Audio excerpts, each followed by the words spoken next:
My name is Sergeant James Egan. I work for the Hollister Police Department. I'm assigned as patrol sergeant, currently working in the day shift.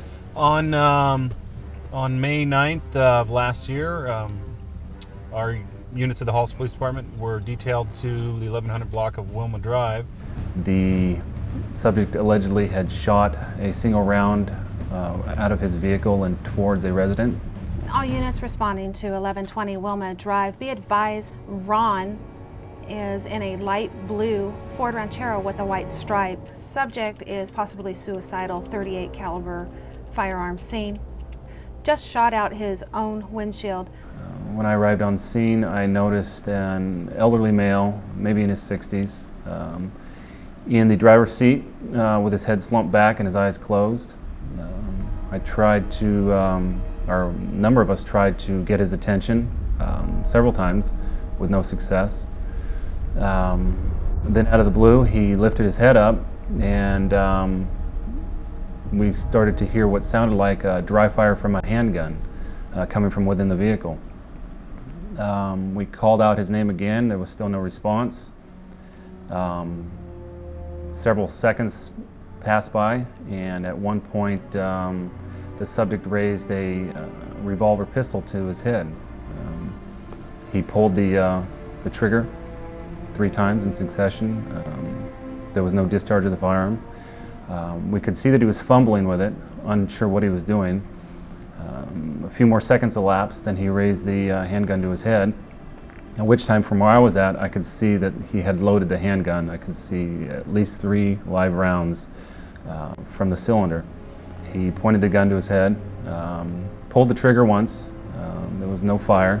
At that time, I chose to deploy my taser.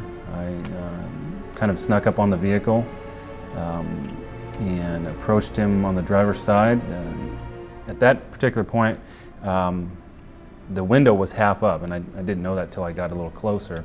So I kind of had to get on my toes, and I deployed the taser, striking him in the shoulder and the neck, and it immediately disabled him.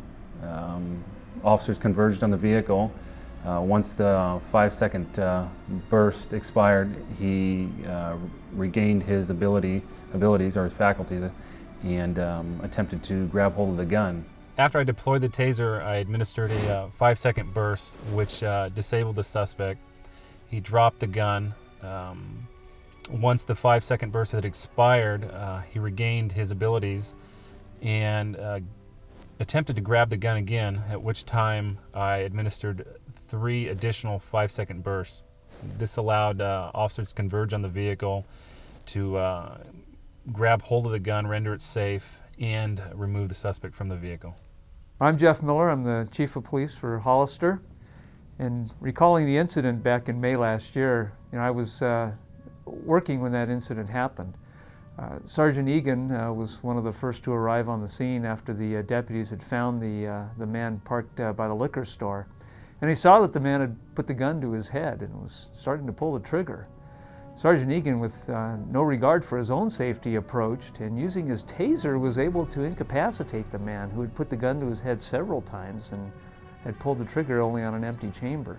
I think one of the most frightening things was that after doing the dry firing a few times, Sergeant Egan saw the man load the weapon and then put it back to his own head and then pull the trigger. After Sergeant Egan incapacitated him and the officers were able to get the gun away from the man, they found that the next round in the chamber was live and definitely would have been fired. Now, Sergeant Egan's been with the department a number of years. He's one of our patrol watch commanders, and he's someone I describe as being a natural-born police officer. We have those that are very good and that put a lot of effort to it. For James, it just seems to come easy to him.